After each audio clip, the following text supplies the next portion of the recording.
En el teatro mexicano hay actrices cuya trayectoria se ha construido con paciencia, rigor y una profunda fidelidad en el escenario. Laura Almela es una de ellas. A lo largo de varias décadas de trabajo, ha transitado por distintas dramaturgias, estéticas y generaciones de creadores, consolidando una presencia escénica que se distingue por su inteligencia interpretativa y su compromiso con el oficio.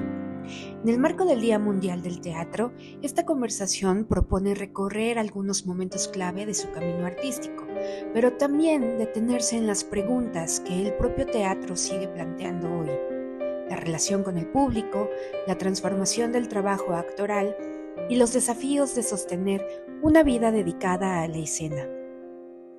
Más que un recuento, esta entrevista busca abrir un espacio de reflexión sobre el oficio.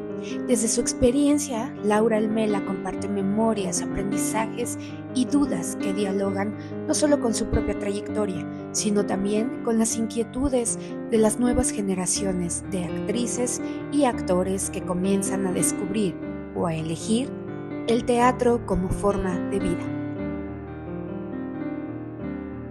¿Qué profesores, qué docentes, qué directores fueron aquellos con los que trabajaste, con los que estudiaste y te formaste, que marcaron tu carrera? Bueno, lo más importante es la decisión, el primer enfrentamiento que uno tiene con el teatro, que no con la actuación, con el teatro. Y ese fue, afortunadamente, a través de Oscar Liera, que fue maestro mío en la preparatoria. Y él me sugirió desde los primeros días que convivimos que fuera de oyente a la Facultad de Filosofía y Letras y que en cuanto pudiera viniera al CUT, aquí en el Centro Cultural. Y cosa que hice. Entonces, bueno, Oscar Lier es el causante de todo. Y dentro del CUT, bueno, por supuesto tuve maestros increíbles. Bueno, el maestro Ludwig Margules era el director de la escuela, que fue, bueno, un punto de vista particular y profundo y muy innovador en las materias y todo lo que llevábamos, pues. Pero yo la que reconozco como mi madre teatral es a Rosa María Bianchi. Fue mi maestra de actuación en primer año y yo le debo toda mi carrera. Siempre lo digo. Me enchina la piel porque además no había tanta diversidad en ese tiempo. Había como estos grandes histriones. Sí, sí, y aparte era un teatro mucho de directores. Estaba, bueno, Tafira, Margules, Julio Castillo, Gurrola. Y de pronto, bueno, pero como actriz, yo de la que aprendí fue de Rosa María Bianchi. Siempre digo que lo que hago bien es por ella y lo que hago mal es que no le acabo de entender. Pero bueno, tengo tiempo. Exactamente. Y justo en este recorrido, en este vistazo hacia atrás, ¿cuál sería el punto de inflexión donde tú crees justamente que fue un punto decisivo, crítico en tu trayectoria? Fue después de algunos años de carrera, ininterrumpida, tuve muy buen arranque. Trabajé con Margules en cuarteto. Y esa obra, que fue, bueno, mi última con él, pero fue la obra en la que yo aprendí a trabajar, donde me di cuenta de la dimensión y la seriedad de mi oficio. Fue con esa obra. No es que antes lo hiciera, no, pero estaba muy joven y creo que no me había topado con esa obsesión que tenía el maestro Margules, que es la misma que tiene Tavira, que es la misma, o sea, esas mentes salvajes, animales de teatro, y que fue como centrarme y decir, es por ahí para siempre, y puedes invertir la vida a acercarte a esto. Y hablando justamente de estas obsesiones y de estos pensamientos tan precisos además, ¿cuáles son las tuyas? ¿Qué preguntas te haces como actriz justamente antes de empezar un proceso de ensayos o antes de salir a escena? ¿Cuál es esa obsesión que te...? Ay, que me involucre.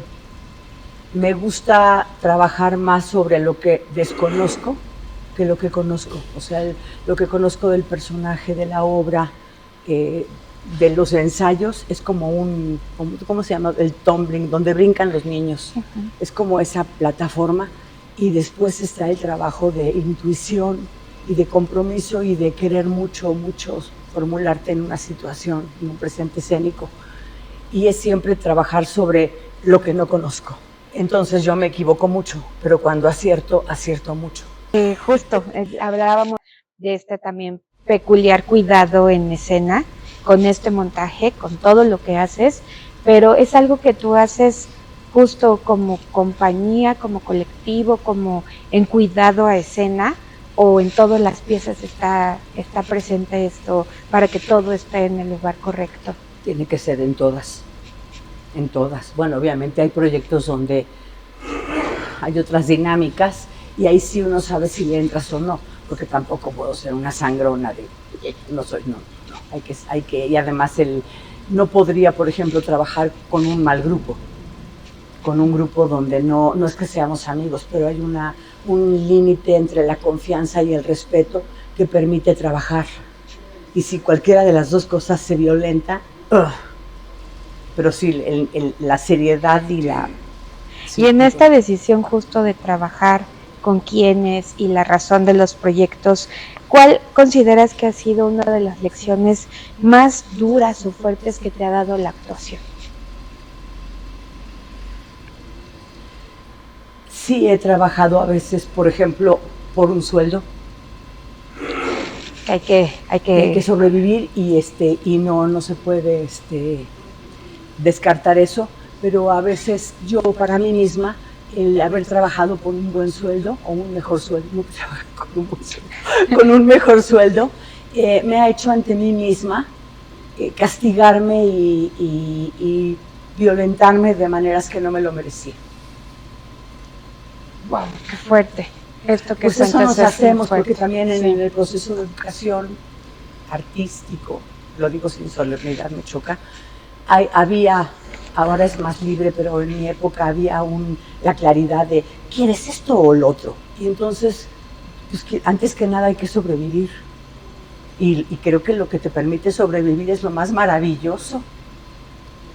Pero a mí me enseñaron como con ratonera de, no, esto es lo que se llama comercial. ¿Qué llamamos comercial? Claro, ok. Y siguiendo un poco esta línea entre lo que tú recuerdas y el ahora, digamos, justo qué cualidades crees que necesitan las jóvenes actrices ahora, qué cualidades necesitan justamente tener para sostener una carrera en el teatro. Híjole, mucha paciencia, mucha generosidad, mucha humildad. Yo me considero actriz de teatro, no me considero actriz, aunque respeto que hay gente que hace teatro, cine, tele, y ok, a mí me gusta el teatro, y tiene un punto de ingratitud, sí, pero también no puedo igualar con ninguna experiencia que haya vivido de cine o de tele lo que significa el final de una función, lo que significa esta cosa casi telepática de pronto con el espectador. Es algo que está pasando y hay una química, no digo esoterias, pero hay una química, hay algo, hay un intercambio de muchas cosas, y a veces avanza en la obra y dices, Dios mío, que sientes que estás como aventando pelotas a una cancha donde no hay ninguna respuesta, y no me refiero a que se rían o no, es algo... Como energía. Ajá. Y de pronto resulta que, dices, si hay alguna persona que le llega, valió la pena.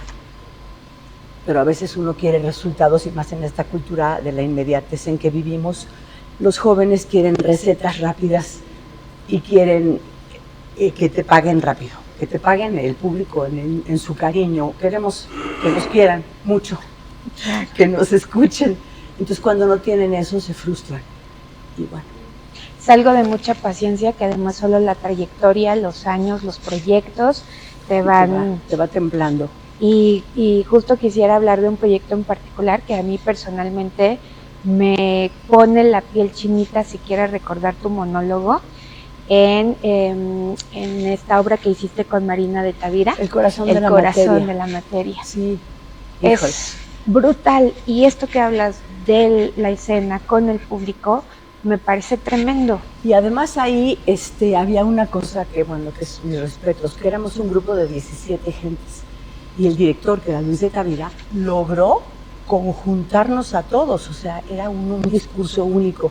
Si yo abría con ese monólogo, sobra decir lo que era trabajar con Marina. O sea, me acuerdo que estábamos 10 minutos o 15 antes solas y nos agarrábamos de la mano, ya me acuerdo y siento, y que era la sensación de estar de verdad como si fueras a echarte en un bungee con alguien. ¿Me explico? Cuando hay esa cercanía de ideales y de ambición con una compañera, con un compañero.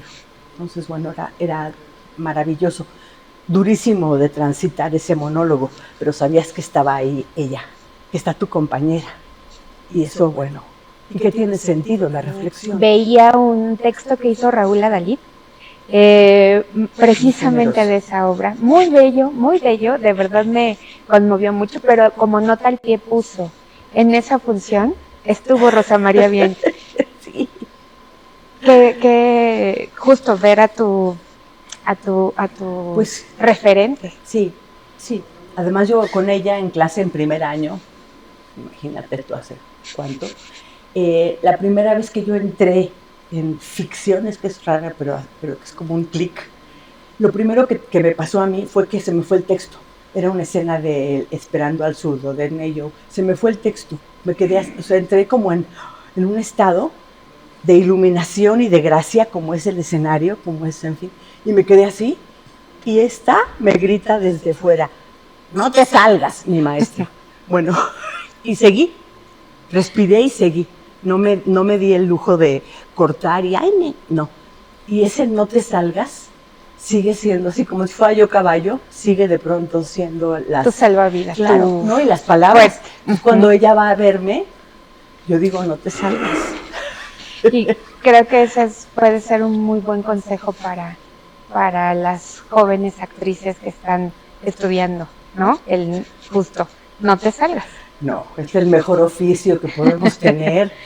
Es la vida más plena que se puede vivir, el espacio de libertad más absoluto es el escenario, espacio de rebeldía, de libertad, y es una experiencia. No, yo no creo que pueda competir el cine con la televisión, no, el teatro es el teatro y es una experiencia que... Justo te comentaba también sobre ahora estos tiempos tan ensimismados, tan difíciles, tan complejos en nuestro entorno, ¿no?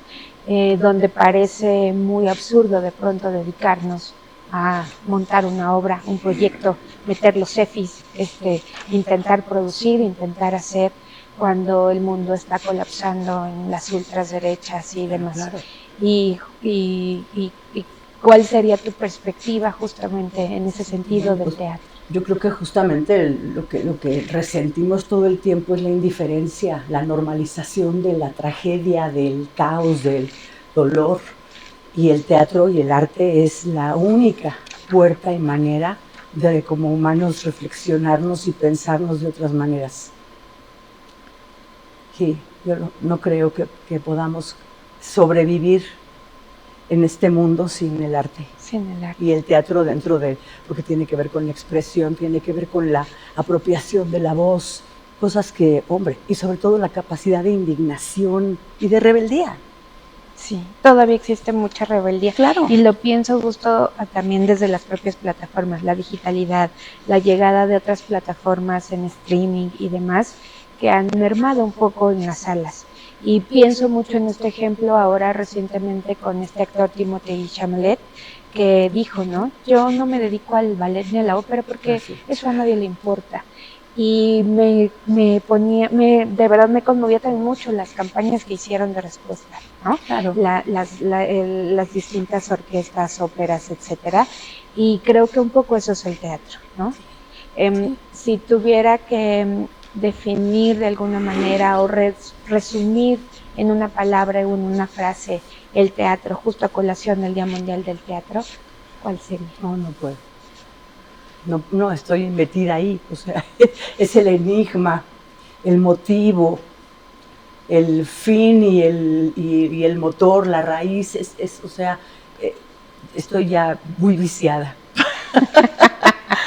Solo puedo decir que vale la pena, que he dedicado mi vida a intentar solucionar lo que es estar en un presente escénico y que ha valido la pena.